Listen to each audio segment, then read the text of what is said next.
जो कहानी मैं आज आपको सुनाने वाली हूँ उसका जिक्र मैंने अपनी फैमिली मेम्बर्स के अलावा और किसी से नहीं किया। बस कुछ ही पल में वो सब हो गया जिसका मैंने कभी तसव्वुर भी नहीं किया था। मैं आपको सारी बात बहुत डिटेल में बताऊंगी ताकि आप खुद अंदाज़ा लगा सकें कि उस रात आखिर हुआ क्या था। उस रात थक के जैसे ही मैं बिस्तर पे लेटी मेरी आंख लग गई। अगली सुबह मेरी फ्लाइट थी। बिजनेस के सिलसिले में मुझे दूसरी सिटी जाना था। अचानक मुझे अपनी 8 साल की बेटी रूबी के कदमों की आहट सुनाई दी।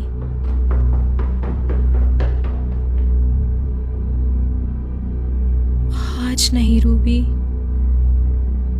वो रात को अक्सर अपने कमरे से नीचे उतर के हमारे कमरे में आ जाया करती थी और मेरे बिस्तर के सरहाने खड़ी हो जाया करती थी और धीमी आवाज में मुझसे कहती थी, मम्मी मेरी तबीयत सही नहीं है।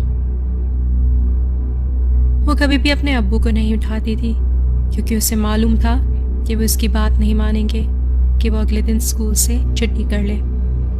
थकन के मारे मेरी हालत ख़राब थी और मैंने हिम्मत करके रूबी से पूछना शुरू किया कि आखिर आज कौन सा नया मसला है। रूबी, क्या तुम्हारे सर में दर्द है? क्या तुम्हारे पेट में दर्द है? क्या तुम्हें बुखार है? क्या तुम्हें सर्दी लग रही है? कोई जवाब नहीं आया। हिम्मत करके मैं उठ के बैठी और अपनी घड़ी की तरफ देखा। मैंने लाइट जलाना तो मुनासिब नहीं समझा, हालांकि मेरे हस्बैंड की नींद इतनी पक्की है कि अगर उनके आगे कोई ढोल भी बजाए तो वो ना उठे। रूबी, बोलो क्या मसला है? चलो रूबी, मेरे साथ आओ, मैं तुम्हें वापस बिस्तर पे ले जाऊं। मैंने अपना हाथ अंधेरे में रूबी की तरफ बढ़ाया। मुझे अंधेरे में बस उसकी हल्की सी आउटलाइन नजर आई, मगर कुछ ठीक नहीं था।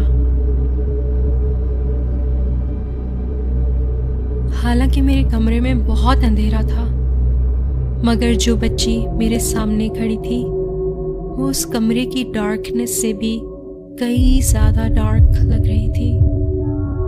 उसका कद बिल्कुल रूबी के ही कद जितना था और उसने सेम वही कपड़े पहने हुए थे जो बिस्तर पे जाने से पहले मैंने रूबी को पहनाए थे, मगर उस बच्ची के हाथ बहुत दुबले थे और उसकी आंखें जैसे उन आंखों में कोई जिंदगी ही ना हो, सिर्फ अंधेरा था। ये मेरी रूबी तो नहीं हो सकती। क्या ये कोई और बच्चा है जो भूले से हमारे घर में आ गया है? अपनी आंखें उसी पर जमाए मैंने अपने हस्बैंड को उठाने की कोशिश की, जो कि हमारे किंग साइज बेड के बिल्कुल कोने पे लेटे हुए थे, और मैं हाथ बढ़ा के भी उनको छू नहीं पा रही थी, मगर मैं अपनी नजरें उस बच्ची से हटाना नहीं चाहती थी। टॉम, उठो। टॉम, प्लीज उठो, हमारे घर में कोई है। टॉम, उठो।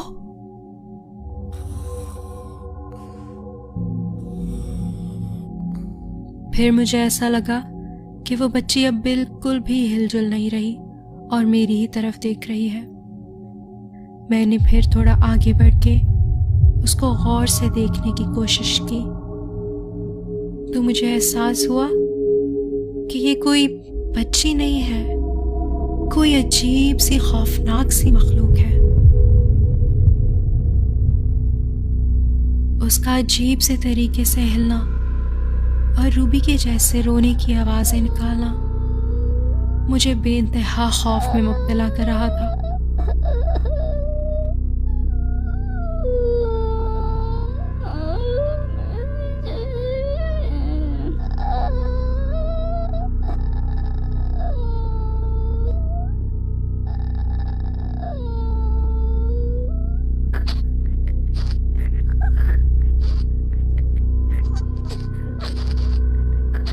मेरा पूरा जिस्म खौफ से कांप रहा था, मगर मेरा जहन बार बार मुझे यह एहसास दिला रहा था कि यह हकीकत तो नहीं हो सकती, ये ज़रूर कोई ख्वाब है, एक भयानक ख्वाब। मगर मैं ख्वाब कैसे देख सकती हूँ? ये तो बिल्कुल हकीकत लग रहा था। मैं अपनी घड़ी देख सकती थी, मैं अपनी साइड टेबल, उस पे रखा हुआ लैंप देख सकती थी, मैं अपने चेहरे को हाथ लगा सकती थी, अपनी आंखों को महसूस कर सकती थी।